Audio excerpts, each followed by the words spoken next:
সব কথা জানতে নেই, কিছু কথা অজানা থাকাই ভালো, নয়তো তো আগ্রহ হারিয়ে ফেলবে। কিছু কথা বুকের মধ্যে রাখতে হয়, একান্তই নিজের কাছে।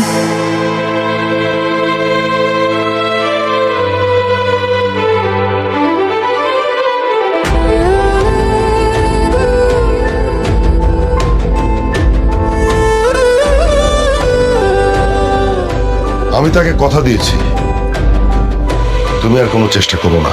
আপনি নিজের মেয়ের ইচ্ছের বিরুদ্ধে এরকম একটা অজানা জায়গায় একটা অপরিচিত ছেলেরা তো তুলে দেবেন? বিয়ের পর চিনবে। তাছাড়া মামুন খুব ভালো ছেলে, পড়াশোনা শেষ করে সুইজারল্যান্ডে খুব ভালো চাকরি করে। মানে একটা ছেলে বিদেশে থাকে, সেখানে চাকরি করে, তাই বলে যে সে ভালো হয়ে যাবে এমন তো না। আপনার মেয়েকে জিজ্ঞেস করেছেন ওকে ওকে পছন্দ করে কিনা? আমার পছন্দই আমার মেয়ের পছন্দ, কারণ আমি সেভাবেই তাকে গড়ে তুলেছি। আপনার ভাবনায় যে সবসময় ঠিক হবে এমন তো না, তাই না? আপনার মেয়ে আমাকে পছন্দ করে। অসম্ভব, এই ভুল সে করবে না, কারণ সে জানে তার বিয়ে ঠিক হয়ে গেছে। আমি ওর চোখে আমার ভালোবাসা দেখেছি, কিন্তু আপনার ভয়ে ও প্রকাশ করতে যাচ্ছে। মিথ্যে কথা, এটা মিথ্যে কথা। আর এটা যদি সত্যি হয় তাহলে আমি যারাকে তোমার হাতে তুলে দেব।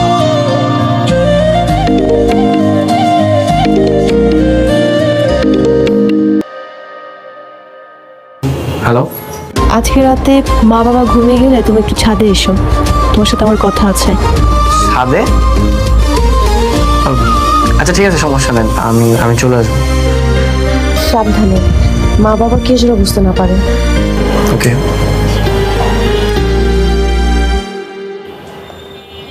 এত রাতে ছাদে ডাকলো কেন? সেটা আমি কি করে জানবো? আর তাছাড়া আপনি তো লুকিয়ে লুকিয়ে শুনবেনি, তখন শুনে নিন।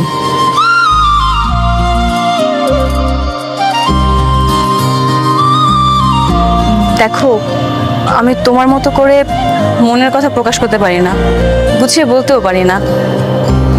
ছোট থেকে নিজে চাওয়া পাওয়ার কথা বাবা মার কাছেও কখনো বলতে পারিনি। আমি জানি না আমি এমন কেন। তাই বলে ভালোবাসার মানুষকে তুমি চাইবে না? আমি জানি যারা তুমি আমাকে ভালোবাসো, কিন্তু আঙ্কেলের ভয়ে তুমি প্রকাশ করতে পারছো না। আমি কি ভুল বলেছি? না, তুমি ভুল কিছু বলোনি। আমি সত্যি তোমাকে অনেক বেশি ভালোবেসে ফেলেছি। সেদিন আমি তোমাকে ইচ্ছে করে চড় মেরেছিলাম, যেন এই চড় মারার বাহানা দিয়ে হলেও তোমার সাথে আমি একটু কথা বলতে পারি। আর যখন আমি জানতে পারলাম যে তুমি আমার বাবার বন্ধুর ছেলে, আমার এত বেশি আনন্দ হচ্ছিল তোমাকে আমি বোঝাতে পারবো না। তুমি যখন আমাকে ভার্সিটিতে নিয়ে যেতে আমার খুব ভালো লাগতো, নিজেকে অনেক লাকি ফিল হতো। আমার বার্থডের দিন যেদিন তুমি আমাকে প্রপোজ করেছিলে, আমি কেন জানি না নিজের ভালোবাসার কথা বলতে গিয়েও বলতে পারিনি, কারণ বাবার ফেস আমার চোখের সামনে অলওয়েজ ভাসছিল। তাহলে তো আমরা দুইজন দুইজনকে ভালোবাসি, আমরা ভালোবাসার জন্য লড়াই করব। এটা সম্ভব না, আমার বাবা কখনোই রাজি হবে না। তার থেকে ভালো আমাদের একটা রাস্তাই আছে, পালিয়ে বিয়ে করা।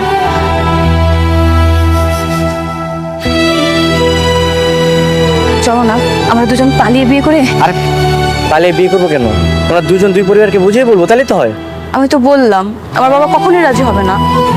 আর বাবার সামনে দাঁড়িয়ে তার চোখে চোখ রেখে নির্লজ্জের মতো আমি আমার ভালোবাসার কথা বলবো, ইম্পসিবল।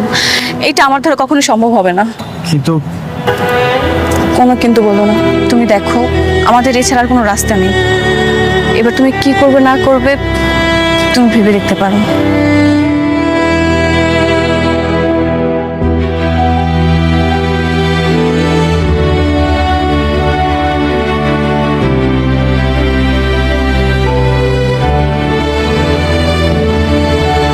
আঙ্কেল, আমি জানি আপনি রাতে সবকিছু শুনেছেন। আপনি এখন কি করতে চান? আপনি তো আপনার মেয়ের মনের কথা জানেন, এখন আপনার সিদ্ধান্ত কি হবে? আমি কখনো আমার ওয়াদা ভঙ্গ করি না সৈকত। এটা এলাকার সবাই যেমন জানে, আমার পরিবার, আত্মীয় স্বজন সবাই জানে। তাহলে কি আপনি আপনার ওয়াদার কারণে আপনার মেয়ের জীবনটা নষ্ট করবেন? কেন নষ্ট করব কেন? তাহলে কি করবেন? তুমি তুমি জারার কথায় রাজি হয়ে যাও। আজ রাতে তোমরা পালিয়ে যাও। আঙ্কেল, আপনার বন্ধু? আরে বাবা, ওয়াদা তো আমি করেছি,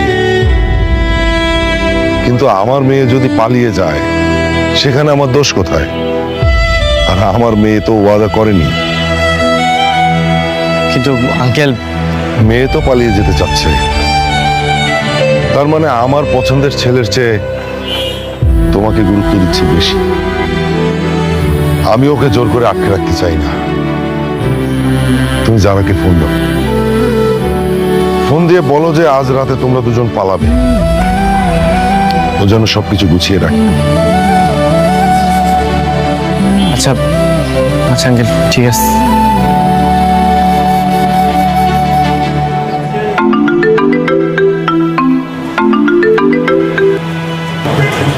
হ্যালো, হ্যালো জারা,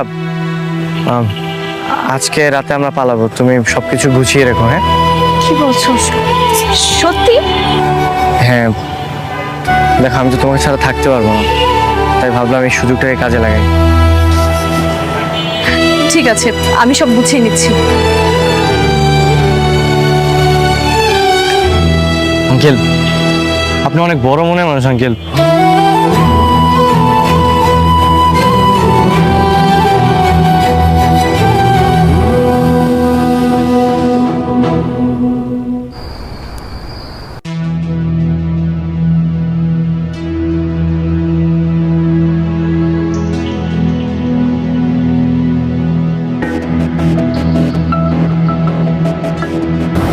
এটা আমি কি করলাম? কাল সকালে যখন সবকিছু জানাজানি হবে, মানুষের কাছে আমি কি জবাব দেব? আমার সারা জীবনের অর্জিত সম্মান সব কিছু ধূলিসাৎ হয়ে যাবে। হে আল্লাহ, একটা বুদ্ধি দাও।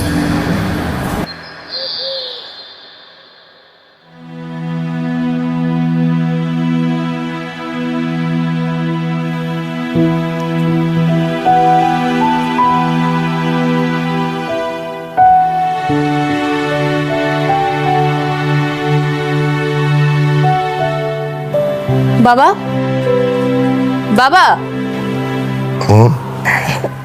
কি হয়েছে তোমার? তুমি এখানে কেন ঘুমাচ্ছ? রুমের মধ্যে কি বিছানা নেই নাকি আজকেও আম্মুর সাথে ঝগড়া করেছো? কোনটা? কিরে তুই? হ্যাঁ আমি তোমার মেয়ে। কেন, কি হয়েছে? না, একটা চিমটি দে তোমার। চিমটি দেবো? দে না, ঠিকই তো আছে। এটা তো স্বপ্ন না। তাহলে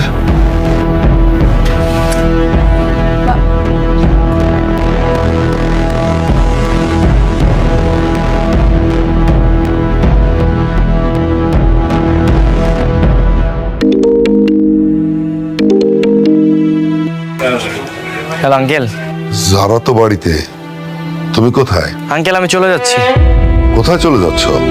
আসলে যার জন্য ঢাকা এসেছিলাম তাকে তো আর পেলাম না, তাই ভাবলাম ঢাকা থেকে আর কি হবে, মা বাবার কাছে চলে যাই। তোমরা পালাওনি কেন?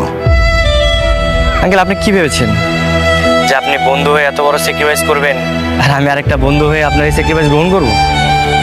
তুমি তো যারাকে ভালোবাসো। হ্যাঁ ভালোবাসি, কিন্তু আমি চাই না একজন বাবা আমার কারণে সমাজের কাছে তার ইজ্জত হারাক। আমি চাই না একজন বাবা আমার জন্য তার ওয়াদা ভঙ্গ করুক। আমি চাই না যে একজন বাবা তার মেয়েকে পালিয়ে যেতে দিক। আঙ্কেল, আমাদের ভালোবাসার চাইতে আপনার সম্মানটা অনেক বেশি।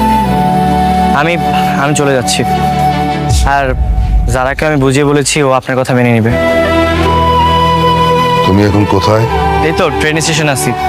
আসলে ট্রেন আসতে আরো আধা ঘন্টা লেট হবে, তো তাই আশেপাশে একটু ঘোরাঘুরি করছি। Hello hello uncle, hello.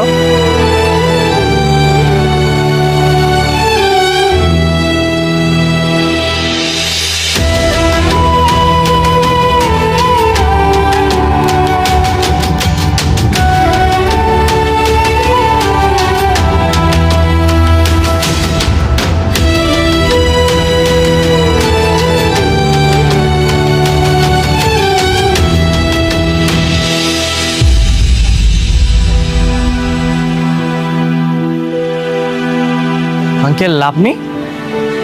Ticket কি একটাই পাওয়া গেছে? আরেকটা পাওয়া যাবে না? আচ্ছা, আর একটা আমি ব্যবস্থা করে দেবো। তোমার বাবার সঙ্গে আমার ফোনে কথা হয়েছে, কাজী রেডি রাখতে বলেছি। বাড়ি যাওয়ার সঙ্গে সঙ্গে বিয়ে। তো আঙ্কেল আপনি তো ওইদিকে। ওর বিয়ের কথা ফাইনাল করেছি, তাই তো? সেটা আমি কথা বলে নেব। আমার মেয়ে যদি কারোর সঙ্গে পালিয়ে যায় তাতে আমার কি দোষ? আমার মান সম্মান নিয়ে তোমাদের ভাবতে হবে না। আমি চাই যে তোমরা দুজন সুখী হও। আজকে সকাল পর্যন্ত আমি খুব চাপা কষ্টের মধ্যে ছিলাম। আমার বারবার মনে হচ্ছিল যে তোমাদেরকে পালাতে বলে আমি বোধহয় অনেক ভুল করেছি, কিন্তু না, আমি আসলে ভুল করিনি। আমি এমন একজনের হাতে আমার মেয়েকে তুলে দিচ্ছি যে আমার কথা ভেবেছে। আপনি জেনে শুনে আবার রিস্ক নিচ্ছেন? আমি কি শুধু তোমাদের কাছ থেকে নেব? সন্তানের জন্য আমার একটা দায়িত্ব আছে না? আমি চাই যে তোমরা দুজন সুখী হও, এটাই চাই, আর কিছু না।